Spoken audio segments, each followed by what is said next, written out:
time for Straight Talk Live with renowned radio pioneer Edna Howell-Parrish, the television show and podcast dedicated to presenting thought-provoking issues and opinions with the goal of challenging listeners to re-examine their assumptions and expand their opinions and give thought to new ideas and concepts to better their lives and the lives of others. This is your opportunity to participate in making the world better. So without further ado, let's get ready for Straight Talk Live with your host Edna Howell-Parrish.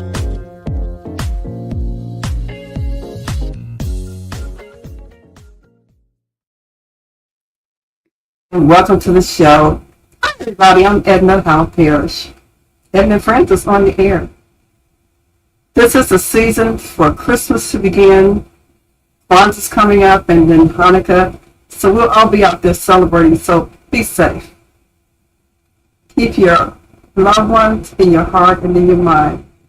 Remember Christmas past and Christmas is coming. Season of time where a lot of people are sad. But I think, personally, if you remember those from the past and the good times, can't have anything but God in your heart, you'll be all right. Today's show is one I know that you're going to enjoy. Issues and opinions. We have our guests from Charlotte, North Carolina. Candidate, political activist, Shemai Haynes. Welcome to the show, Shemai.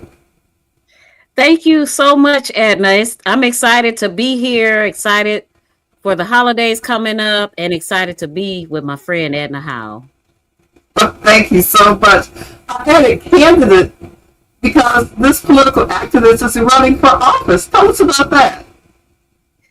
Yes, as Edna said, I'm from Charlotte, North Carolina. I'm running for District 2 Representative School Board.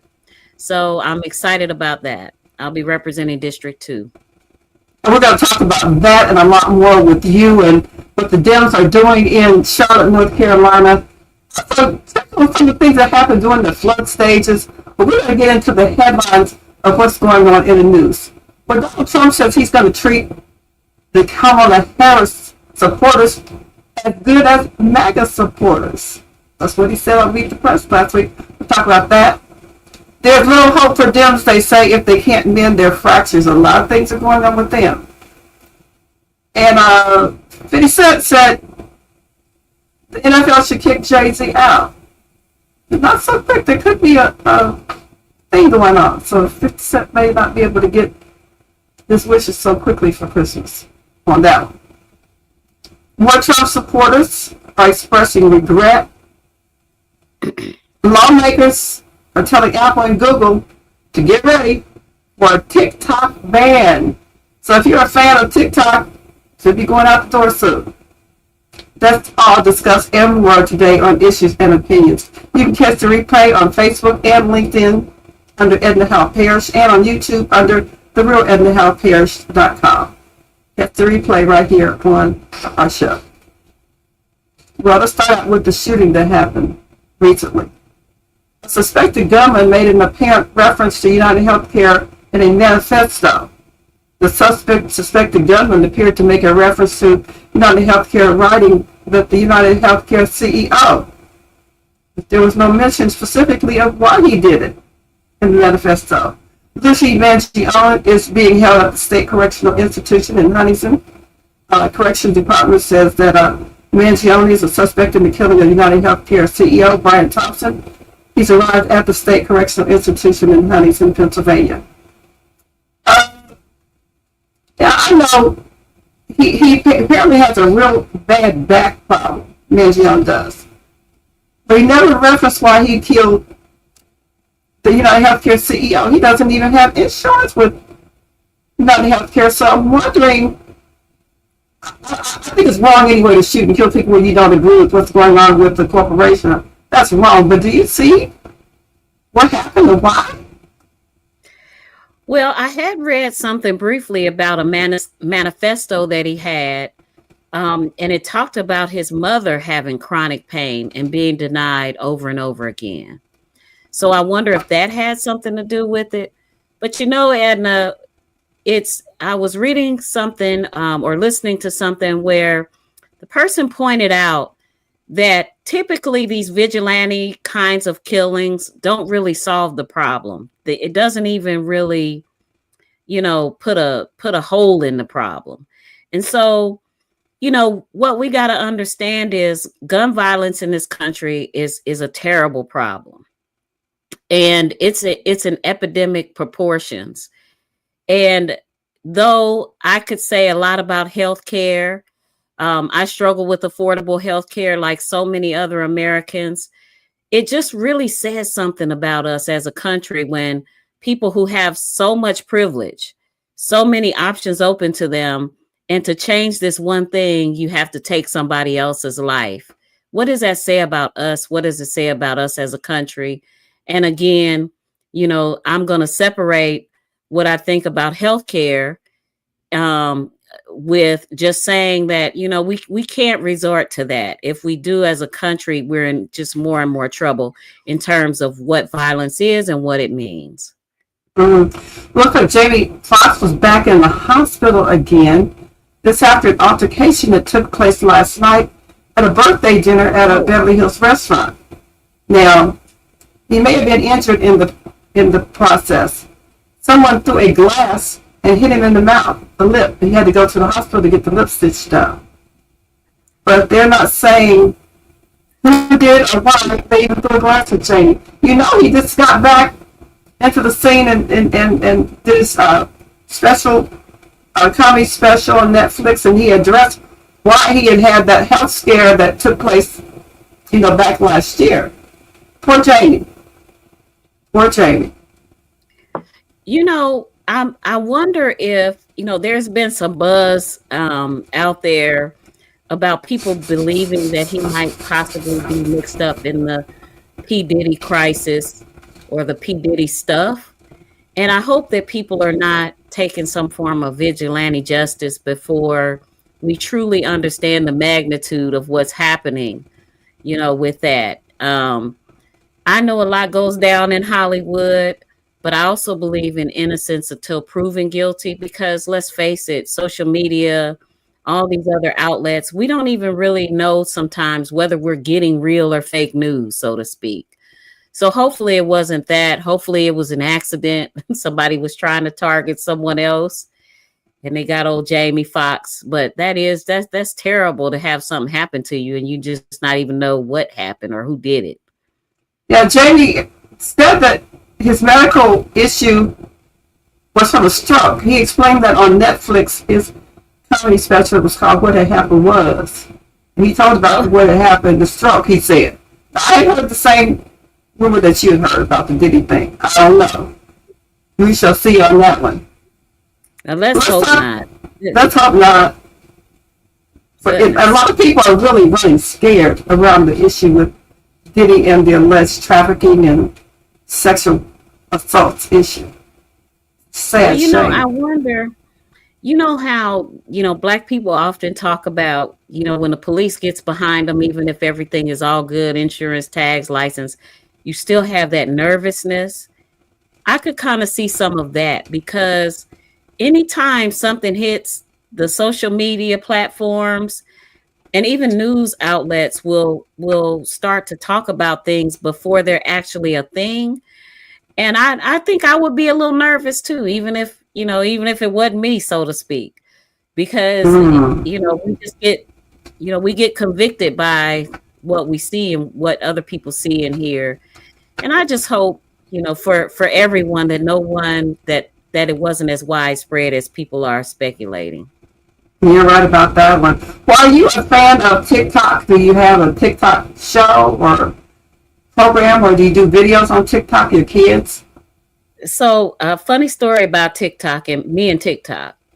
I had a TikTok account forever, never went on to use it. Well, something happened to me at a food chain, and I put this video up on TikTok, and it immediately went viral. I had like 5,000 views or something like within an hour. And all of a sudden, somebody on TikTok reported me. And okay, well, you reported me. They tried to report that I wasn't the actual person who had the account. And I said, okay, fine. I'll prove that I'm the person on the account. Well, they wanted face recognition, my driver's license, and all of this stuff. I'm like, no, because I don't know where this stuff is going. And so I shut down my account and I never bought it back up again. And that was like February of or early February of this year, or maybe even last year. So I did the same thing. I signed up for a TikTok account and maybe watched one video that somebody sent me, and other than that, I have been back on since. Well, the funny thing about TikTok is sometimes you'll see things on Facebook because all of us are on Facebook, but it's actually a TikTok video that we still see. So I don't know what the ripple effects are going to be. I'm sure Instagram Reels or Facebook something or rather will take the place of it all.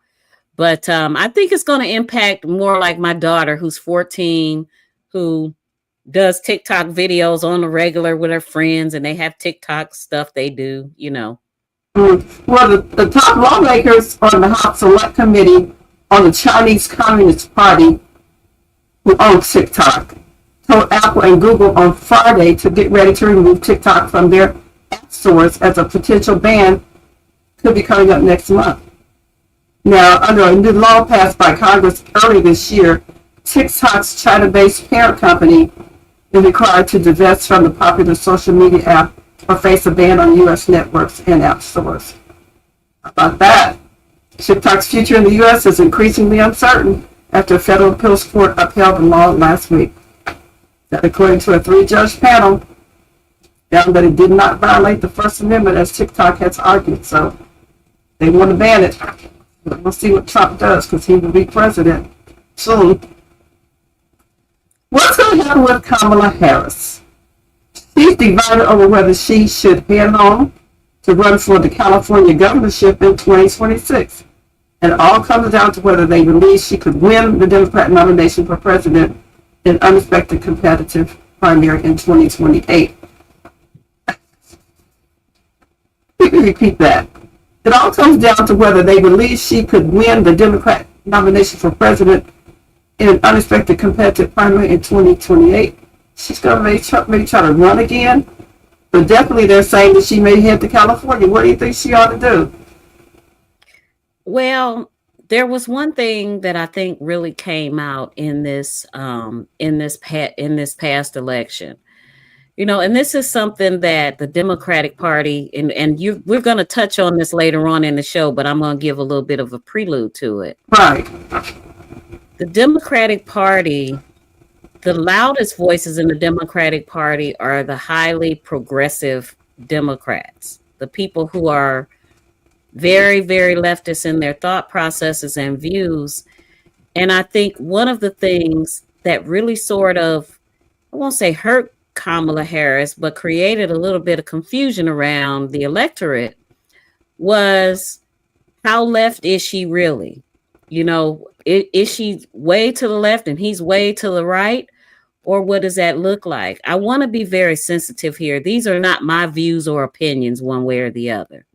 But it is what I've heard. It is what I think we've seen in our electorate. And that is America ready? Not just for a Black female, but is America ready for someone who is ready to speak out for transgender rights, so to speak? I mean, not so to speak, but transgender rights, all of those leftist things that, the Democrats have gotten a lot of criticism for. Whether that's right or whether that's wrong, as the Democratic Party really has to determine where it lands. Where do the people in the Democratic Party land? And what's going to work best for us to put forth Kamala Harris as a presidential candidate? What does that look like? Well, they think the governor's race in California is maybe a shoo-in for Harris, because she was elected statewide 3 times and served 10 years combined as a state attorney general and U.S. senator. And when asked by CNN, several major candidates made clear, either directly or through their aides, that they would likely step aside if she got in. A lot of people are hot about what happened in that presidential race, about how they say that Harris allegedly treated, especially African Americans, staffers. So I have a piece on that as well. Oh, wait. Well, Alicia. for what it's worth, I did meet Governor Gavin Newsom. I'm assuming that there are term limits in California and he's ineligible to run. But whatever. I mean, I think Kamala Harris would have a better chance at being governor of California because of, the progressive nature of the California electorate. I think she should run again in 2028 also, but we don't know who's going to come out, like they said, to be a challenger in the primary. But, we got to make sure that whatever we do, that it's right for the American people and that we have the chance to continue to preserve our democracy and have our votes on the Supreme Court and all the things that we talked about in 2024. So I'm wondering what people that are listening and viewing the show today think about that.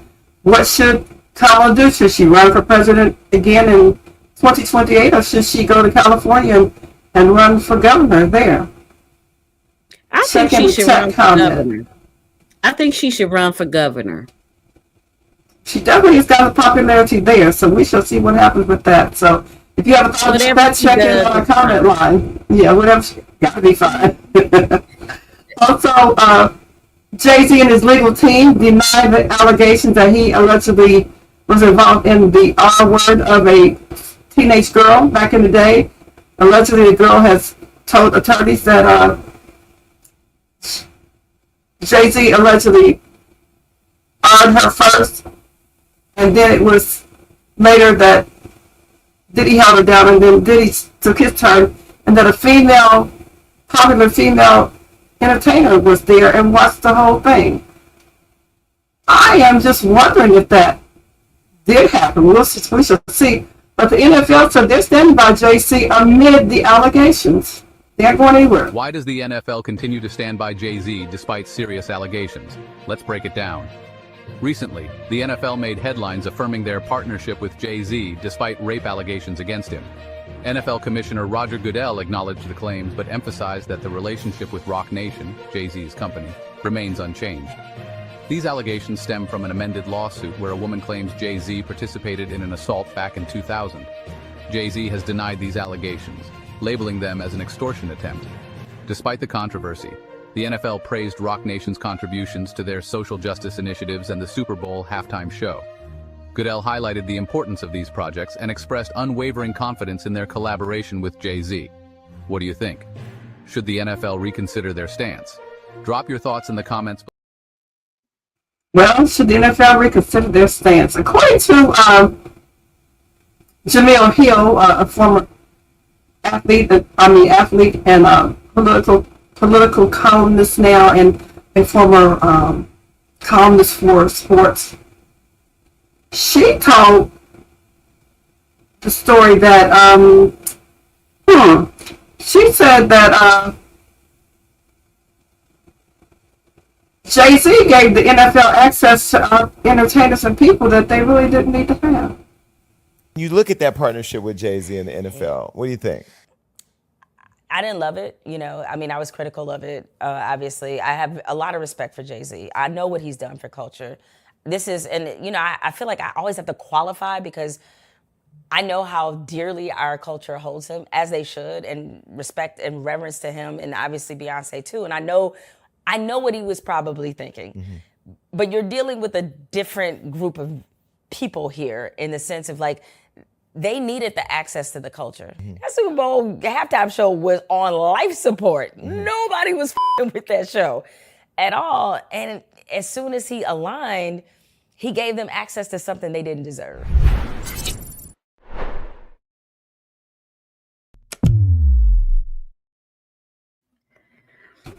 He didn't deserve access. Okay. That's a very, very interesting take. On the one hand, I think I kind of understand where she's coming from.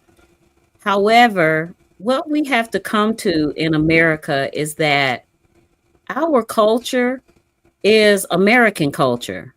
we're innovators. We're the people who bring culture to America for the most part. I mean, and it's been going on for centuries.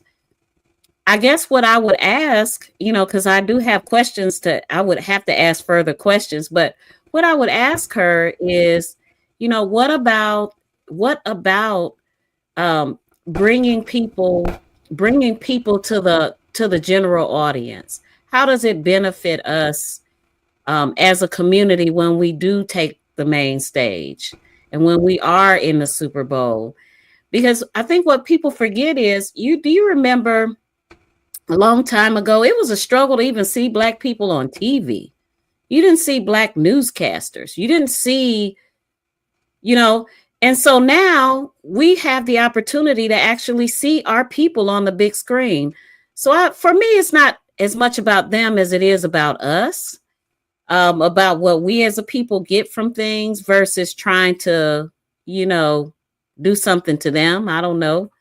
Maybe I'm thinking about it wrong. What do you think, Edna? Well, I'm older than you, so definitely I can remember when Black folks on TV, we got on the phone. Black folks on Ed Sullivan, James Brown is on, Rita Franklin is on, or when Harry Belafonte back in the day had a show on, or Nat King Cole, or Ella Fitzgerald, we would say Black folks on TV, which is very rare. So it's a good thing that we are actually be able to have access, and that we have people that are in power and the know-how to be able to broker the deals and to get entertainment that can help people to enjoy the Super Bowl a lot more in the NFL. So that's what Jay-Z was doing. That's what he's doing now. The whole issue about was he involved in the Diddy situation and the the girl, I don't know. That's a whole other story. The courts will take care of that.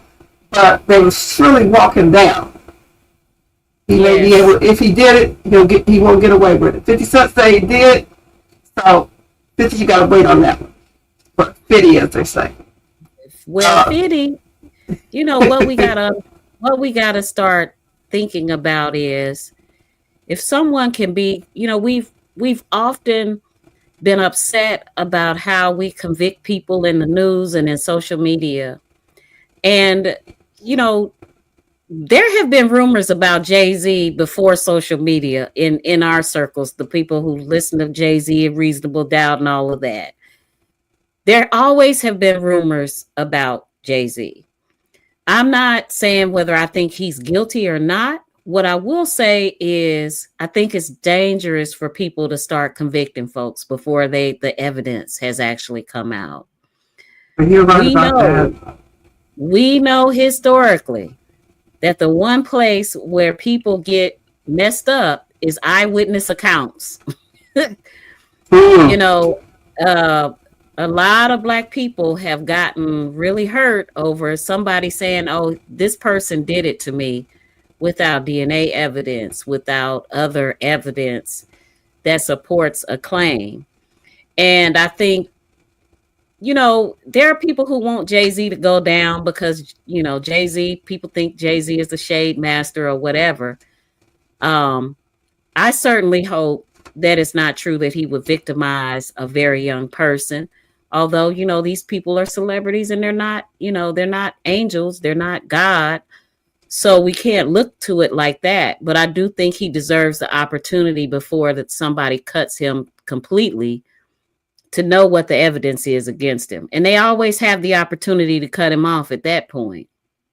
Indeed. Well, speaking of the R word, ABC has agreed to give $15 million to Donald Trump's presidential library to settle a lawsuit. ABC says they will give Trump the $15 million to settle the lawsuit over George Stephanopoulos' inaccurate on-air assertion that Trump was found liable for RAPING former columnist E. Jean Carroll. Now, Trump was found liable for sexual abuse and defamation of Carroll. But there's some entanglement there, and ABC agreed to give Trump the money. A lot of people are mad at ABC for doing that. Now, money is an issue that is being held against your boy, Al Sharpton. Every aspect of MSNBC's handling of this case demonstrates what they called a wild disregard for journalistic standards. That, according to the MRC analysis, Bill Diascanino. He says the Harris campaign gave $500,000 to the National Action Network, the nonprofit organization ran by Al Sharpton. This was ahead of the interview that Al Sharpton conducted October 20th on MSNBC. Al Sharpton did not tell MSNBC that Kamala Harris paid him the $500,000 illegally. So the National Black Church Initiative demanding that MSNBC investigate the payment to Sharpton. Sharpton has not said anything about it. The National Coalition of African American Churches raised the question on Facebook.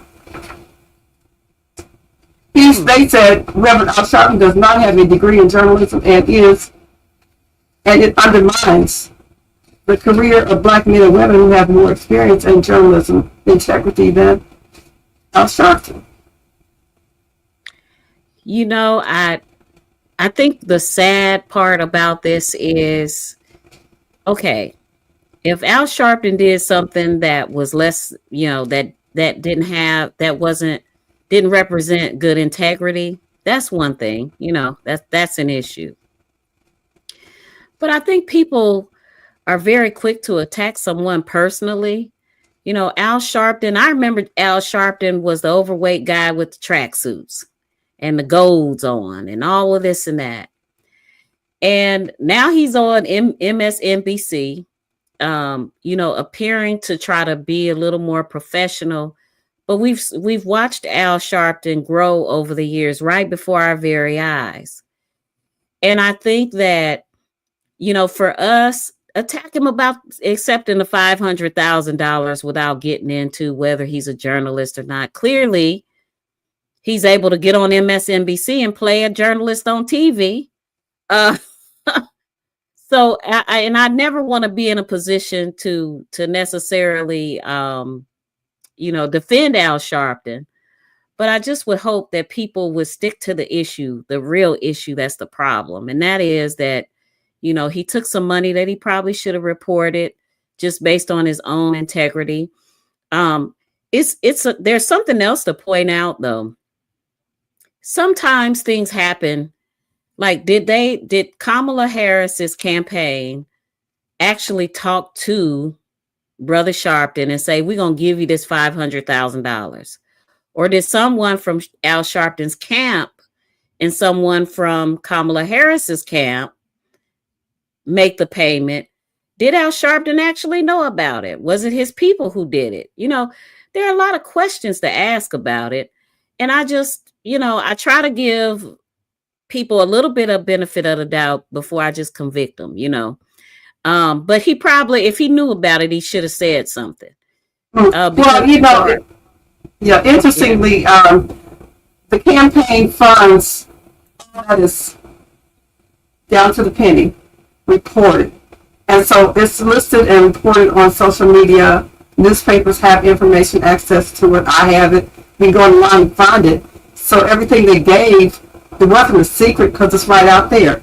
They also, the campaign made two $500,000 payments. That's $100,000 to Oprah Winfrey's Harpo Productions on October 15th. And then a month later, when Winfrey hosted the town hall meeting with Kamala Harris, they gave her, Winfrey, $2.5 million to do the town hall. Now, Oprah said she did get the money, but she said it wasn't for her. It was for production purposes to produce the town hall meeting. Well, and this comes amid expenditure as the Harris campaign has spent like $1.5 billion during the short presidential campaign period. So they're looking at it left and right.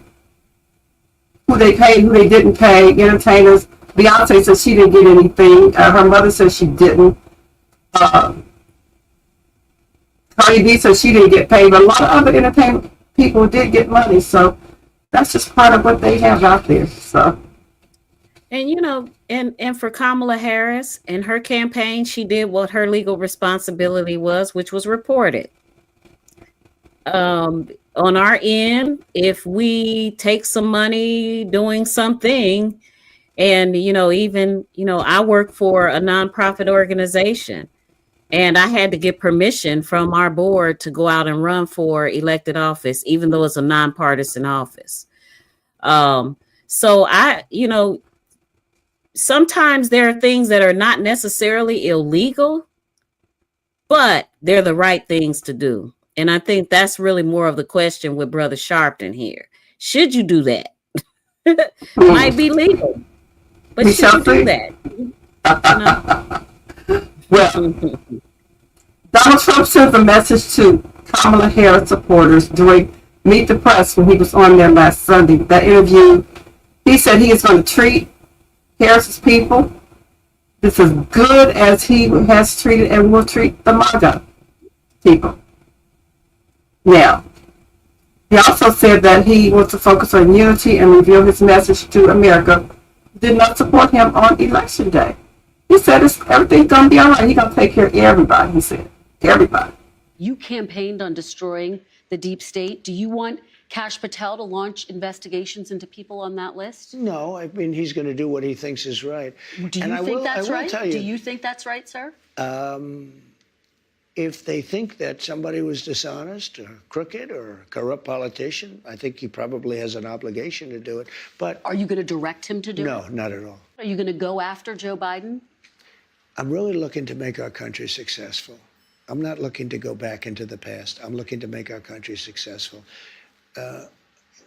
Retribution will be through success. If we can make this country successful, that would be that would be such a great achievement. For the sake of unifying this country, will you concede the 2020 election and turn the page on that chapter? No. No, why would I do that? But let me just tell you, when you say the country is deeply divided, I'm not the president. Joe Biden's the president. But you're going to be the president. No. I'm not the president. So when you say it's deeply divided, I agree. Sir, Democrats have control of the White House now. They didn't in 2020. If they are going around stealing elections, why when you didn't say they Democrats do it have control now of the White House? Yeah. So why didn't they steal this election? Since they have more power now. Because I think it was too big to rig. Too big to rig, he said. What are your thoughts on that? Too big to rig? Ooh. You don't have to comment. What I think is that someone prepared Mr. Trump for that Meet the Press interview. And I think he started off fine until they talked about the 2020 election. And I'm still, it's one of those things about, I just don't believe he has the ability to unite anyone. I think we have a lot of problems in our country in terms of, who we even believe is American, and I just don't think he has the ability to unify anyone. I think in his mind, he may think that some of the things that he's putting forth are good things. Maybe he thinks they're unifying things. I don't know. But I think I'm hoping that I'm really wrong. I'm hoping that, our newest president or president-elect is going to severely make me wrong in my beliefs and my opinions about what's happening here. But I don't think he has the ability to do it. Okay, we'll see. After historic losses, the Democrats are wondering where they'll go from here. Donald Trump won the presidency, and the crucial blue wall states that they really needed went red. What happened, people are asking? Well, the House Minority Leader, Hakeem Jeffries, who people say is a sellout, they say that the Democratic Congressional Committee are sellout members. Well, Hakeem Jeffries said that people have to be who they are. They have to be progressive, and they have to be people who are electable. Schools, hospitals, churches, synagogues, mosques should all be off limits. And I think that if the new administration were to go down this road, you'll see a massive backlash from the American people. Listen, we have a broken immigration system. We have to reform the asylum system. It is overwhelmed and overloaded at this particular point in time. We need a strong, a safe and secure border. And we should try to figure out how we can come together as Democrats and Republicans to enact comprehensive immigration reform and make sure that we are continuing the promise of America as a nation of immigrants, but also as a nation anchored in the rule of law and secure the border. Well, they say Hakeem Jeffries talks a good talk. In the first 100 days, President-elect Trump said he wants to start deporting hundreds of thousands of people. People from Cuba, Haiti, Nicaragua, and Venezuela will be deported, especially if they represent threats to public safety or national security. Donald Trump said that. In the meantime, Eddie Glaude, who was a Princeton University professor, spoke up about the issue with the Democrats. He said it's way too easy to blame the issues that occurred during the election on Donald Trump. Too easy to blame Trump. You know, America's not unique in its sins as a country. We're not unique in our evils, to be honest with you. I think where we may be singular is our refusal to acknowledge them and the legends and myths we tell about our inherent, goodness to hide and cover and conceal so that we can maintain a kind of willful ignorance that protects our innocence. See, the thing is that when the Tea Party was happening, we were saying, pundits, oh, it's just about economic populism. It's not about race.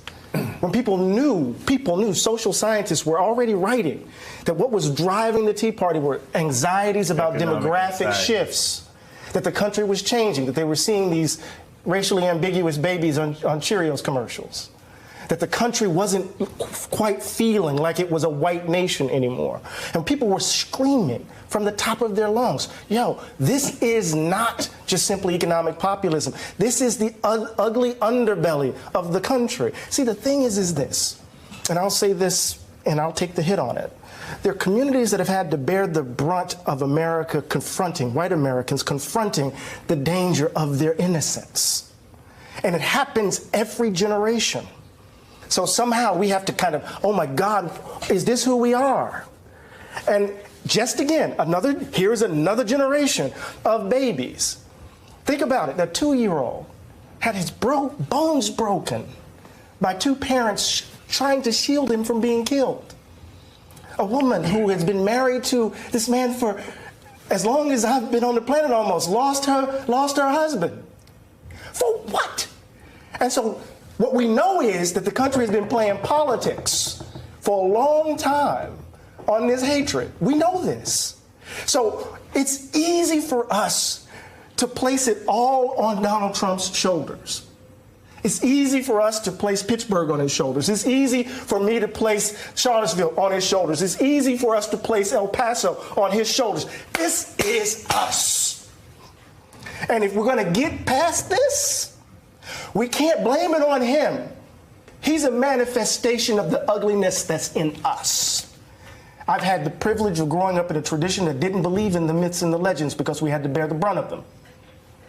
Either we're going to change, Nicole, or we're going to do this again and again, and babies are going to have to grow up without mothers and fathers, uncles and aunts, friends, while we're trying to convince white folk to finally leave behind a history that will maybe, or embrace a history that might set them free from being white. Finally. What else? Lord help us. Hey there, I'm Chris Hayes from MSNBC. Thanks for watching MSNBC on YouTube. If you want to keep up to date with the videos we're putting out, you can click subscribe just below me or click over on this. Maybe, just maybe, they're always going to be white. We're always going to be black. It's all about the race it looks like from here on out. Be quiet. You know, one of the things that I've come to, I mean, and I've talked to a lot of people during this presidential race of all kinds of backgrounds. And what is really so shocking to me is how we really, you know, white America does not vote by race at all. There are other things that they vote because of. So in other words, you may have someone who's a part of the LGBTQ plus community and they're white and they'll vote for Trump. And you say to yourself, you ask them, well, how could you vote for him knowing who he is? And to them, the LGBTQ plus part of it is secondary to all of the other things that he stands for in that particular situation. When you ask women, how do you support Trump knowing that he is going to limit your reproductive rights? Everything else is secondary to that particular issue. And you say, well, how can that be? It is because they have this understanding that no matter who gets in office, they're going to be all right. They're going to be all right. When it comes to Black people in this country, we are always at the mercy of someone else working through the details, working through all of the things that impact us, and we're always at someone else's mercy. So yeah, when I can remember when the president-elect first got in office in 2016, and I just heard in the background as I was talking to a friend of mine on the election night, because we were keeping up on the phone, I just heard her mom just wailing about this election. And it's just like, because she understands year after year the heartache and the pain and what we're going to have to, after 2024, what are we going to have to rebuild? Are we even going to be alive to rebuild it? What's going to happen to our already broken communities? When people go out here and they vote for people like the president-elect, it's because they know that no matter what, they're going to be all right. And until it impacts them in some way, I'll give you a good example of that, and then I won't be too long on this particular topic. You remember Rob Portman of Ohio? Remember him? Yes. Rob Portman was a conservative. He was not like middle of the road, nothing. But when he had a child that came out as being gay, what happened to Rob? He began to say, wait a minute, maybe I should rethink how I think and what I believe. And I think that is what's going to have to happen in America, that, he's going to go after people who disagree with him, no matter what color they are, all of a sudden. If you look at what happened with the United Healthcare thing that we just saw and witnessed, people are coming out of the woodwork saying, yeah, my healthcare is crappy. So they're not even sympathetic towards this man who's lost his life. Why? Because we're all experiencing the same thing when it comes to healthcare. By the way, I do not agree with the fact of how he handled it. I'm just speaking to where we are as a country. We have got to begin the process as a country where people actually live together and experience life together. Because if not, they're never going to understand where we're coming from. They're never going to understand what our plight is. And they're going to vote because they're going to vote in that way because they don't think that they're going to be affected or impacted, period. That is so true. Well, one reason that Donald Trump won the presidential election is said that Democrat voters simply did not go to the polls. They decided to sit this one out. They said Kamala Harris was not speaking to people. about their issues. The average person, me, I'm not middle class. That's what she kept pushing, the middle class issue.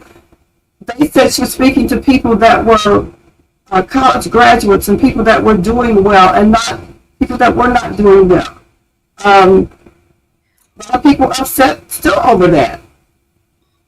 Big money people, they said she spoke to. Not that, Keisha and Jamala. Yeah. So, first of all, who are we talking about when we say middle class? Who are we talking about? Is there even a middle class in America to speak to? But that's what she kept talking about. Yeah, and so people knew that didn't include them. Yeah, and that's why they didn't feel that it included them. So we're talking about the Democratic Party and people sitting it out. And the thing that people expressed to me was, look, I got high healthcare insurance costs. I'm making more money on the dollar than my parents ever did, and I'm doing worse than they are. There is no middle class. There's a working poor class of people, and there's a rich group of people. Because most people are not in the middle. They're not. They're either struggling really badly or they're doing well. And so I think that the terminology that was used was grossly misunderstood. I could kind of understand what she was trying to say, but somebody who is having trouble making ends meet, they're having trouble, they're in a house or a home, but they're having trouble and struggling to pay for it. They see rising rents, all of these basic human needs that are not being met, even if they are middle class by some governmental dictionary. They don't feel middle class. They feel poor.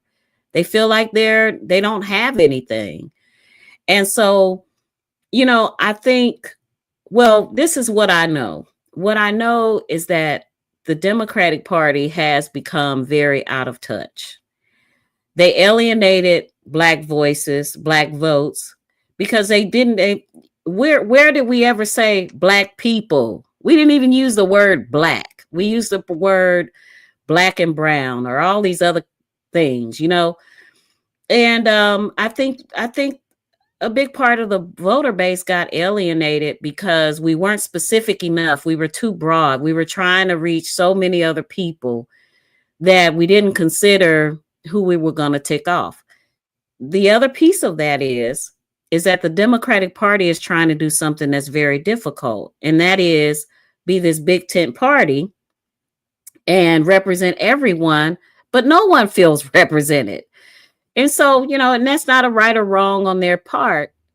It's just stating what people have said over and over again. And I'm not sure that people are being really listened to in these moments, even in the crucial moments. You have an election coming up. You live in Mecklenburg County in Charlotte, North Carolina. You're going to be running for the school board there. This will be your second run. First time you didn't win. So this time coming out, I think it's going to be a lot easier for you. Or will Democrats not come out and support you?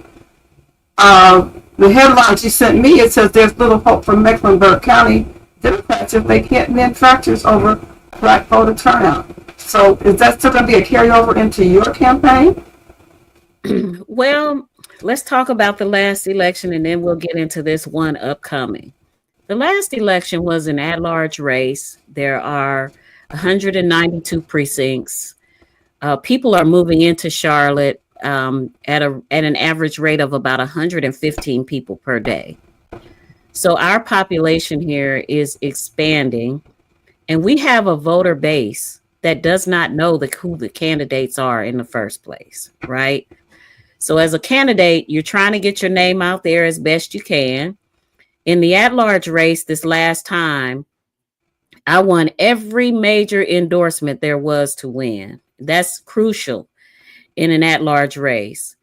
The only the only endorsement that I did not secure was the one from the Democratic Party of Mecklenburg County. Now, to some people in other areas of the country, they may be like, well, oh, well, whatever. Well, in Mecklenburg County, because the school board is a nonpartisan race, we have what's called a blue ballot. And first of all, the county party had always made a decision not to endorse in a nonpartisan race, but instead to put out what's called the blue ballot. And it's a signal to voters that these are the Democrats who are on the ballot for the election. What happened to me was 40 days before the election, the Mecklenburg County Democratic Party, the chair, along with his executive committee and whoever else, decided that they were going to endorse in the school board race. Not only were they going to endorse, but they weren't going to endorse every Democrat who had the values, who had electability. They were only going to endorse 3 Democrats, which is the exact amount of seats that there were available. It was a weighted vote, yet at the same time, they had the knowledge and understanding that there were a large number of Black precincts that were not organized. So when it came to a vote by what's called the CEC, which is a combination of all of our chairs, elected officials, and folks, I came 1 vote short. And the thing of it is, because it was 40 days before the election, it was something brand new that was decided. Most people didn't even really understand the seriousness of it. And I don't think they really understood what was being done. Now, for the first time in Mecklenburg County, there weren't any viable white candidates. And so they were concerned about that. They felt that there were too many Black candidates on the ballot, on the blue ballot, and this, that, and the other. And they tipped the scale is what they did. But that was in the at-large race. I only lost that election by 2% of the vote. If you calculate that with 500, they had 500 volunteers against my 11 on election day to hand out literature. They did radio ads. They were on TV. Heck, a group called Carolina Forward, who so many people listen to and watch, they had out there that if you don't vote for these 3 people, you're not voting for a real Democrat. That's how bad. Were you among the 3 people? No, my name wasn't even on the blue ballot. And so they did some trickery because the electorate looks to that blue ballot to say these are the Democrats on the that I can vote for, because it's a nonpartisan race and your party affiliation is not on the ballot when they go to punch. So, it was really sort of a very difficult moment for me, or time for me, because all of a sudden I have to go and I basically had to campaign against the 3 chosen Democratic candidates, even though I'm a Democrat, and I had supported way more Democrats to get elected. I had done, I mean, it was just kind of crazy. So anyway, let's fast forward to this race that I'm going into now. The Mecklenburg County chair is under fire and under pressure to step down, because during the past presidential race, he showed his true colors to more than just this candidate who's at large, who had this thing happen, right? And so now he's under fire. Now there's all of this turmoil and uproar. But for me, my uproar was back in November 2023 when I campaigned. I ran a solid race. I am a solid Democrat. I've supported so many other Democrats to get in office. I've done everything that I'm supposed to do on a community and political level just to have my own party sort of poo on me, This is a district race. It's District 2 in Charlotte. It's on the west side. It's where I've resided ever since I've been living in Charlotte. It's the reason why I got involved in education. Um, and this is my base of people. And so in that last election, when I looked at the numbers in District 2, I District 2 supported me hands down. I came second right behind our current incumbent in most of those precincts, which showed me that this is a group of people and a group in the electorate that knows who I am, despite not being on the blue ballot. So kind of what I'm saying is this time it'll be different because really the blue ballot didn't have as much weight as the voice of the people, somebody who lives on this area of town. Essentially, I won my area of town. And I got to say this, I got the support of the Black Political Caucus of Charlotte. Our ballot is very strong in District 2. And Black people supported me, and a lot of Black Democrats supported me. So I'm not at the weak at the knees over the Democratic Party. I hope that our current chair of the Democratic Party will see that he did not perform and do what he promised he was going to do in the presidential election. Among other things, he's alienated a major part of the voting bloc and the active members of the Democratic Party. And I hope that he does step down instead of doing what he's doing, which is trying to stay in there and also trying to recreate rules and things in the party to do so. I don't want to make this call about him. I don't want to make it about the Democratic Party. What I want to say is, you know, when I walked into candidacy in 2023, I was a viable candidate. I have done my homework in terms of education. I have the support of the person who's retiring, and I had that support in the last election. I have people who want to see me on that school board. And so it's not going to be easy because there's never an easy election unless you just don't have any opposition. And I feel like I'm going to have some. But hey, whoever it is, they better bring it because I'm rock solid. And education is important enough to me. And I'm running among my neighbors and in my community, which is us, our people. And so I'm really excited. And I think that it's important for people to understand that when Shirley Chisholm was around, right? She didn't get to where she was without opposition. And the same Dixiecrat mess that we have going on here in Charlotte, Mecklenburg County, she experienced that when she ran. And she was strong enough to do it. I can do it. And I have, I'm telling people that I'm following her wisdom. They didn't give me a seat at the table, so I'm bringing my folding chair, period. Okay? Period. I'm coming out blazing. And the thing of it is, it's because, and I feel confidence in it because of the work that I've done and because of my care for this community and the support that I got last time, period. Black folks came out, they showed up and they showed out. And you know what? They actually didn't listen to the Democratic Party and their mess. They said, this is somebody I know.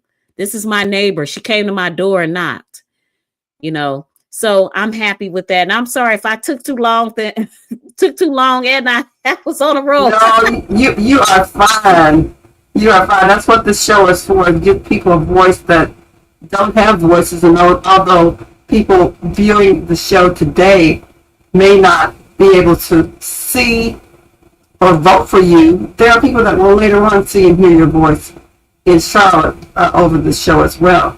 So hooray for you. The disorganization of the Democrats is a problem. Voter turnout, will that be a problem? What is the voting population basically in Mecklenburg County in North Charlotte, North Carolina?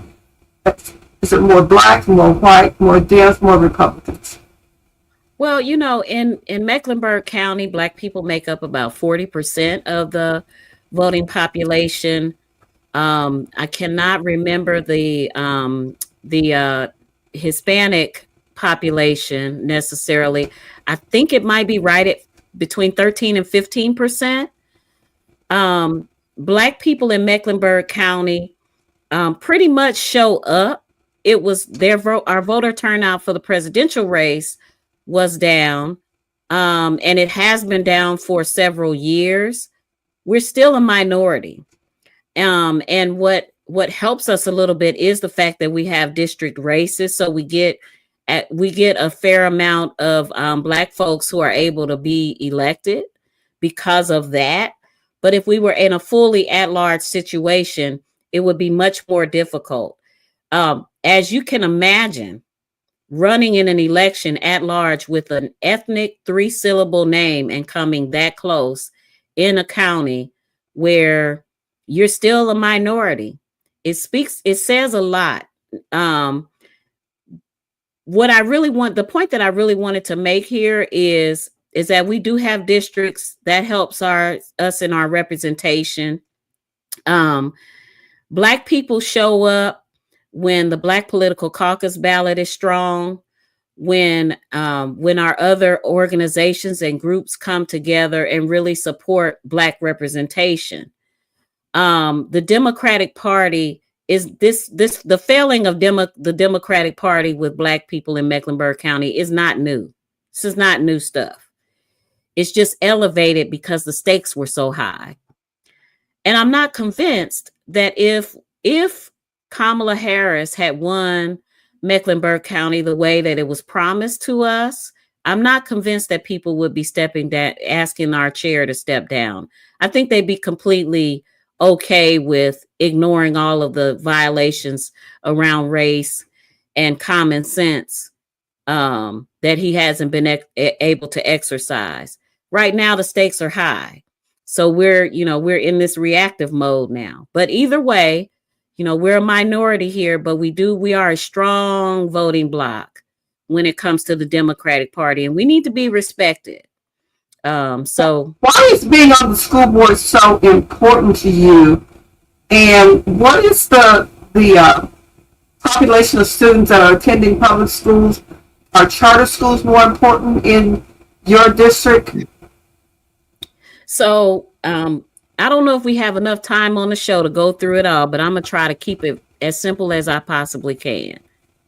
It is important for me to be on the school board because I represent something that we currently may not fully have, and that is someone who has worked very hard in education on a community level for almost a decade, not expecting to run for public office. So if you can imagine the level of advocacy and the voice that I've given to education without anything being at stake other than the right thing for our children. I come at it from the perspective of being a protege to one of the school boards, not unknowingly to me, because of all the things that I fought for over the years and understanding the school board, the staff, the processes, making headway in schools. I mean, I have teachers who tell me what their life is like in a school. I have good relationships with some of the principals and leaders of schools.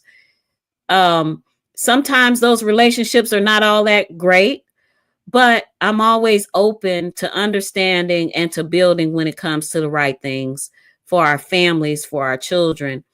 It is important to not just have teachers and educators and all those other folks on the school board. It needs to really represent the community's voice and vision.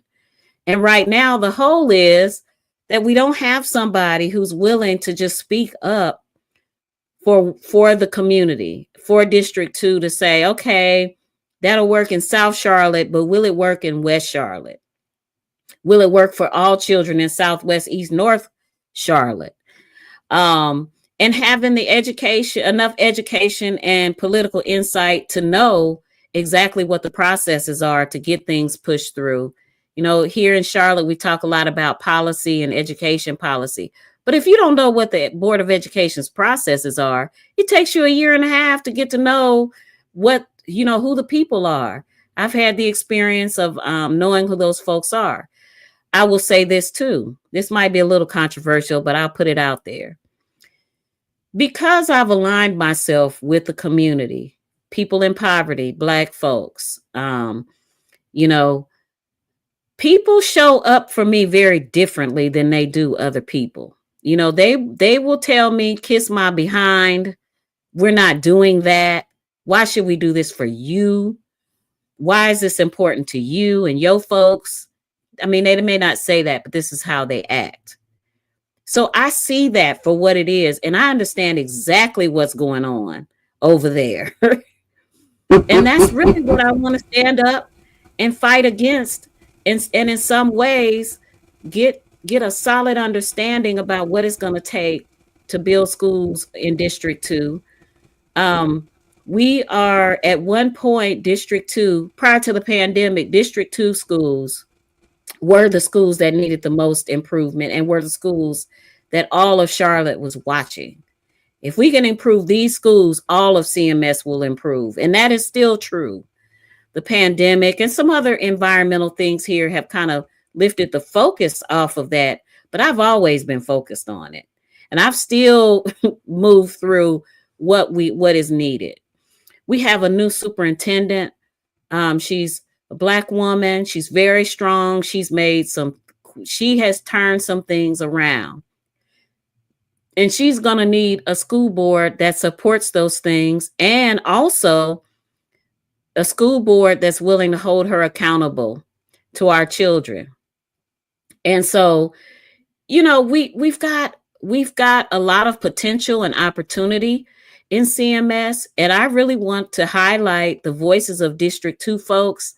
And I want somebody who has the know-how and the understanding about the school board and how the system works, so that we can, you know, I'm going to hit the ground running. I have some initiatives that I was pushing forward in my at-large race.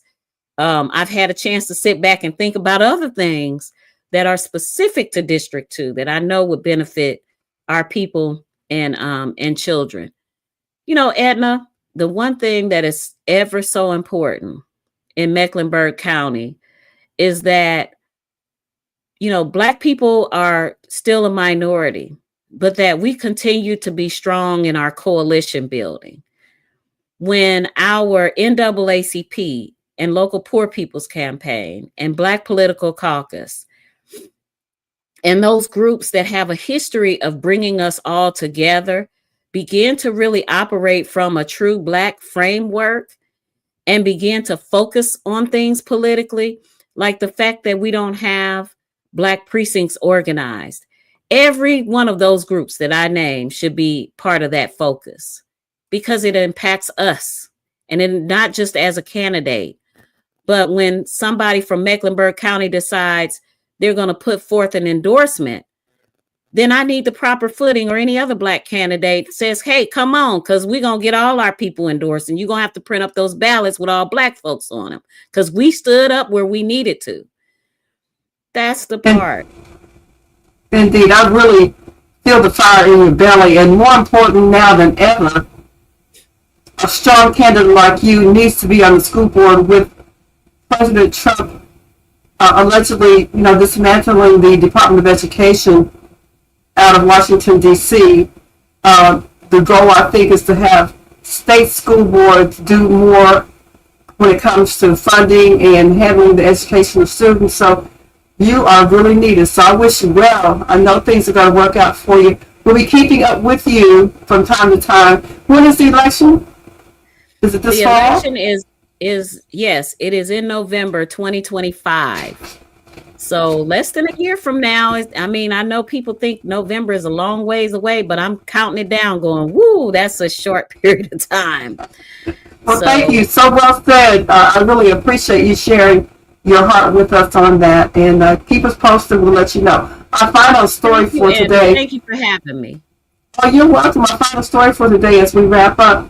Nikki Giovanni, the poet, the author, the educator, and public speaker, who went from borrowing money to release her first book to spending decades as a literary celebrity, who shared blunt and controversial takes on everything from racism and love to space travel and mortality, has passed away. His report from our Cincinnati friends. Cincinnati native known as a fearless voice whose words inspired the world has died. Yeah, Nikki Giovanni was a renowned poet, activist, author, and professor who grew up in Lincoln Heights. I spent the day talking to those who not only knew her work, but knew her personally. Gifted, creative, but an incredible person. She was fearless and a fighter. Anyone who knew Nikki Giovanni or her work all had one word to sum up her life. Fearless in how she discussed things. That's what impressed me most about her. Known for her work on civil rights and social issues, Giovanni published dozens of volumes of poetry, essays, and anthologies, and more than 10 children's books. Our Curtis Fuller recalls being introduced to her work when he was young. I actually had the opportunity to meet her a couple of times. The most recent time was when she was in Greater Cincinnati. She grew up in Lincoln Heights, and they dedicated a plaque in her honor because of her legacy, not only to Lincoln Heights and Greater Cincinnati, but really to the world. Singer and friend Kathy Wade says Giovanni's words were simple yet impactful. We are much better for having had a Nikki Giovanni in our lives, to leave the words that she wrote, to feel her inspiration. In 2022, we caught up with Giovanni at a poetry reading at Mount St. Joseph University. I just stand for truth as I see it, and I think the truth is important. And I think we have to get used to saying what we believe, not what somebody else thinks we should say, but what we think we should say. Certainly a giant of a voice. Giovanni is survived by her wife, Virginia Fowler, and her son and granddaughter. She was 81 years old. Well, thank you, Channel 5. Kathy Wade, singer, entertainer, Curtis Fuller, former news anchor at Channel 5. Nikki Giovanni leaves a legacy of love for all of us, especially us Geminis who were born on June the 7th, along with fellow poet Gwendolyn Brooks and artist Prince, and of course yours truly. And now June 7th is our day, Nikki Giovanni. Well, next week on the show, we will have a tribute to Nikki Giovanni by Dayton native poet David Matthews. Many people who hear the name will know him. David is a phenomenal poet himself, performing artist. Nikki Giovanni discovered David Matthews. They have been friends, lifelong friends for 50 years, when David was just a young college student. And so the two bonded over poetry and resulted in their 50-year relationship. So that's next Sunday on Straight Talk Live. Issues and Opinions with Edna and Friends. Nikki Giovanni was 81 years old. How many times have I interviewed her, met her? I know you say you have also met Nikki Giovanni. I did. I had the opportunity to meet her when I was working for St. John Social Service. Now it's Franciscan at St. John.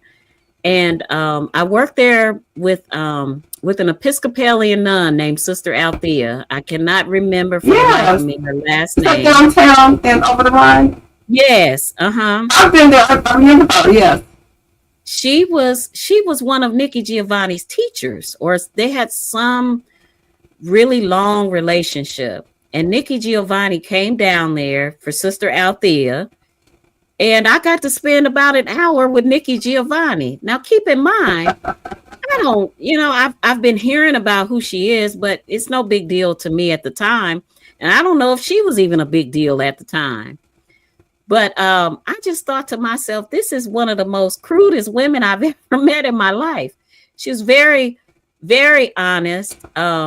She had on very masculine clothing at the time, which wasn't very, at that time, it was not very, popular to do that.